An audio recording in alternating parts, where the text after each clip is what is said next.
रामायण।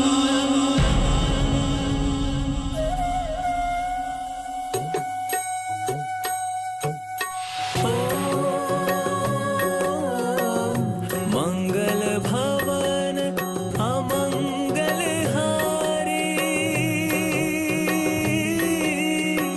द्रवहु सुदशरथ अजर बिहारी। राम सिया राम जय जय राम। राम सिया राम जय जय राम। राम सिया राम जय जय राम। राम सिया राम जय जय राम। मैं काल हूं। श्री राम के धनुष भंग करने और सीता का स्वयंवर सफल होने की खुशी में पूरा जनकपुर उत्सव मना रहा था। हर ओर ढोल नक्कारे और तरह तरह के वाद्यों की ध्वनि गूंजने लगी थी। राम और सीता के इस मिलन की कल्पना से ही तीनों लोग आनंदित हो उठे। विवाह मंडप में भीड़ बढ़ती जा रही थी, पर शिव धनुष के खंडित होने की प्रचंड ध्वनि भृग कुल नंदन जमदागिनी पुत्र महर्षि परशुराम के कानों में पड़ी और वो व्यग्र हो उठे। किसने ललकारा है मुझे? किसका काल आ गया है जो उसने परशुराम को चुनौती दी है? गुरुदेव, आप अचानक अपने ध्यान से क्यों उठ गए? ये प्रचंड ध्वनि सुनी तुमने? ये मेरी शक्ति को चुनौती देती हुई ध्वनि? हाँ गुरुदेव, पर ये ध्वनि आपके लिए चुनौती कैसे हो सकती है? अरे जिस प्रचंड ध्वनि से पूरा महेंद्र पर्वत डोल गया हो, उसका संबंध मुझसे ही है, केवल मुझसे। अवश्य ही किसी क्षत्रिय ने मुझे ललकारा है। परंतु गुरुदेव, नहीं, मेरी आशंका व्यर्थ नहीं हो सकती। ये अवश्य किसी क्षत्रिय के सर उठाने का संकेत है। उसे ढूंढना होगा, चाहे जैसे भी हो, ढूंढना होगा उसे।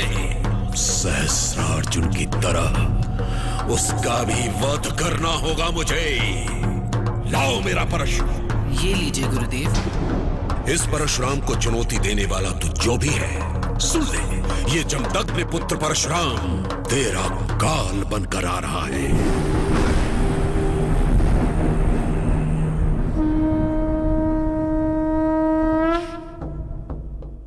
राम और लक्ष्मण, धनुष यज्ञ पूर्ण हो चुका है, किंतु अब भी एक यज्ञ शेष है। कौन सा यज्ञ गुरुदेव?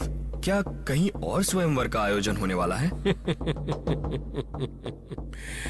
नहीं लक्ष्मण, वो यज्ञ यहीं संपन्न होगा। क्या आप विवाह के संपन्न होने की बात कर रहे हैं गुरुदेव? नहीं राम, स्वयंवर में तुमने जिस धनुष को तोड़ा है, वो धनुष कभी महर्षि परशुराम ने महाराज जनक को दिया था। वो धनुष के भंग होने की सूचना पाकर महर्षि परशुराम यहाँ अवश्य आएंगे।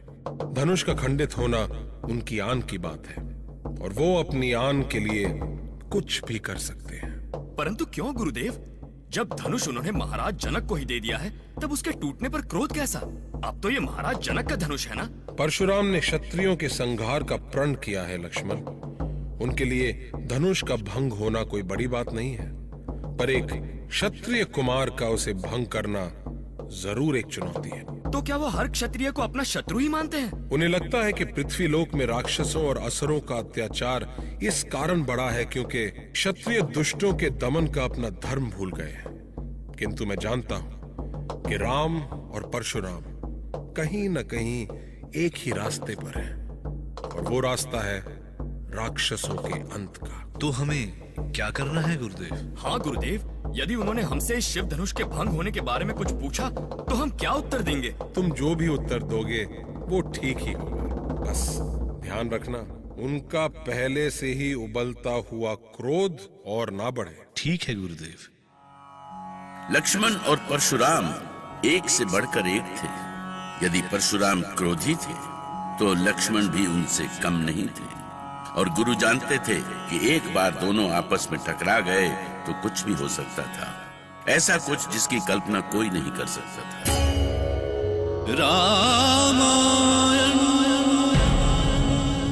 आगे जानने के लिए सुनते रहिए फीवा प्रस्तुति रामायण। हम लौटेंगे कुछ ही क्षणों में।